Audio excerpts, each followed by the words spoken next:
नमस्कार, मैं आश्रुति वोहरा और आप देख रहे हैं नेक्स्ट 9 न्यूज। आपका बहुत बहुत स्वागत है हमारे इस खास प्रोग्राम सियासी सच में।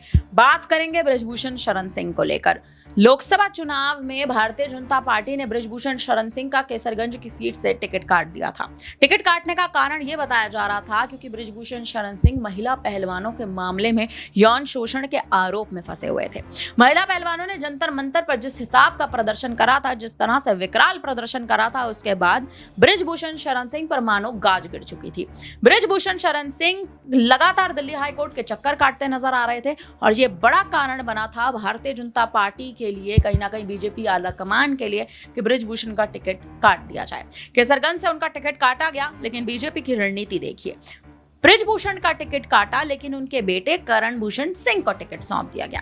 परिवारवाद की राजनीति जिसका आरोप बीजेपी कांग्रेस पर लगाती है, वही परिवारवाद की राजनीति भारतीय जनता पार्टी करती नजर आई थी। बृजभूषण का टिकट काटा, लेकिन उनके बेटे करण भूषण सिंह को टिकट दिया और केसरगंज की सीट पर करण भूषण सिंह जीतते भी नजर आए, सांसद भी बनते नजर आए। हालांकि अब तक सांसदी की शपथ नहीं लेते नजर आए हैं, लेकिन सांसद बनते नजर आए, ये एक बड़ा मुद्दा है। उसी के साथ साथ अगर आप अब मौजूदा समीकरण देख लीजिए तो दिल्ली हाईकोर्ट में उनके खिलाफ लगातार मामला जाता नजर आ रहा है। आरोप तय हो चुके हैं, बृजभूषण शरण सिंह अब तक जेल नहीं गए हैं, ये कहीं ना कहीं गनीमत बताई जा रही है। लेकिन दूसरी ओर अब बृजभूषण शरण सिंह के बयान सुर्खियों में आते जा रहे हैं।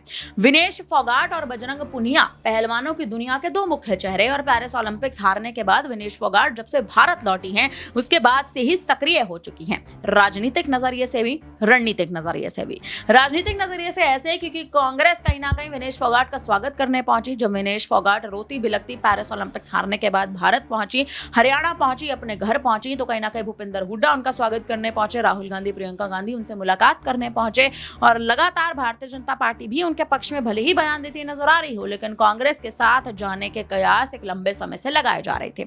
अब वही सिलसिला हुआ। बजरंग पुनिया और विनेश फोगाट कांग्रेस में शामिल होते नजर आए और विनेश फोगाट जुलाना की सीट से हरियाणा के विधानसभा चुनाव में चुनाव लड़ती नजर आने वाली है कांग्रेस के टिकट पर। लेकिन भारतीय जनता पार्टी पर देखा जाए तो इसका खासा प्रभाव भी देखने को मिल रहा है। हालांकि बृजभूषण शरण सिंह बड़े बयान देते नजर आ रहे हैं। बृजभूषण शरण सिंह ये तक कहते नजर आ रहे हैं कि विनेश फोगाट मात्र केवल राजनीति करने कांग्रेस गई हैं और गंदी राजनीति के तहत राहुल गांधी और प्रियंका गांधी ने कहीं ना कहीं देखे तो भूपेंद्र हुड्डा का इस्तेमाल करके विनेश फोगाट को कांग्रेस में शामिल करवाया है, विनेश फोगाट को प्रत्याशी बना दिया है। तो वहीं दूसरी ओर अगर देखें तो बजरंग पुनिया जो कांग्रेस में विनेश के साथ शामिल हुए हैं, उनको किसानों के लिए एक मुख्य कार्यकर्ता बना दिया गया है, किसानों का मुख्य चेहरा बना दिया गया है।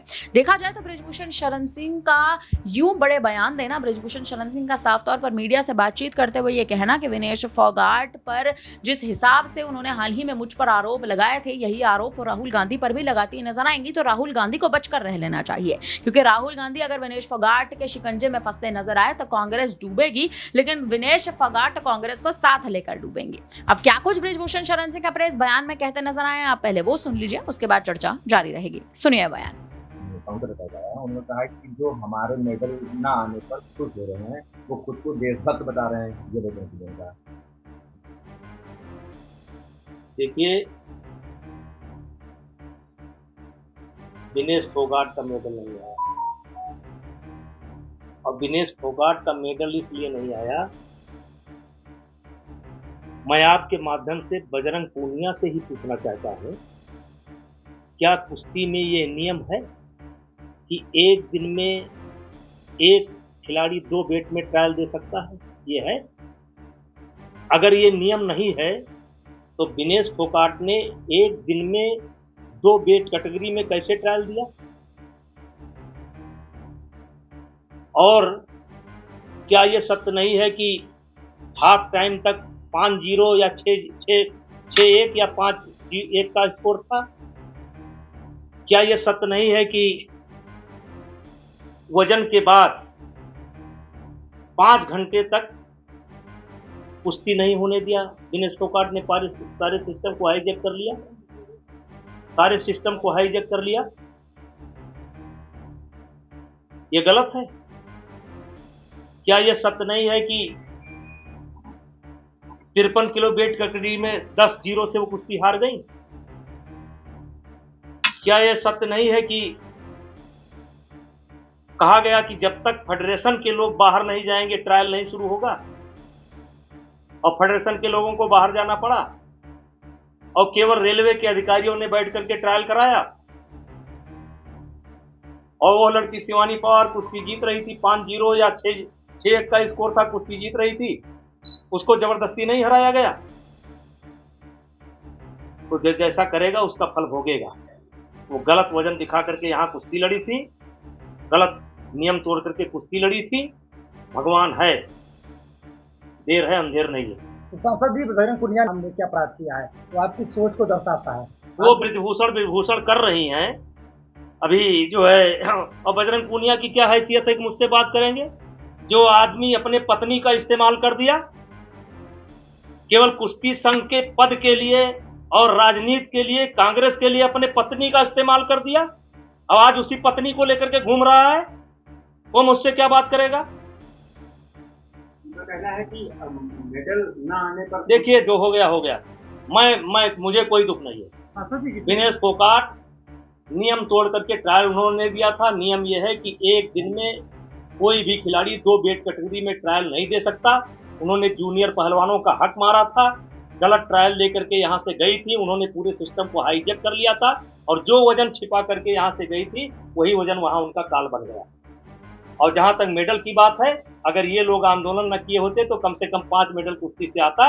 इन लोगों को हटने दीजिए, अगले ओलंपिक में देख लीजिएगा। यद्यप मैं कुश्ती से हट चुका हूँ, लेकिन भारत के बच्चे और विशेष करके हरियाणा के बच्चे, जूनियर बच्चे इतने अच्छे हैं कि चलिए मैं घोषणा करता हूं अगले ओलंपिक में 5 मेडल कुश्ती से। तो सुना आपने, विनेश फोगाट के लिए ब्रिजभूषण शरण सिंह के बड़े बयान जो है वो अब सुर्खियों में बनते जा रहे हैं, क्योंकि कहीं ना कहीं हरियाणा में तो विधानसभा चुनाव है, लेकिन जब ब्रिजभूषण शरण सिंह से बात की जाती है कि आखिर लोकसभा चुनाव में भारतीय जनता पार्टी की हार का बड़ा कारण क्या रहा, तो ब्रिजभूषण शरण सिंह साफ तौर पर ये स्पष्ट कहते नजर आते हैं कि उत्तर प्रदेश की अगर बात कर लें तो भारतीय जनता पार्टी भले ही हारी है, लेकिन अब उपचुनाव है तो उपचुनाव में बीजेपी वापसी करती नजर आएगी।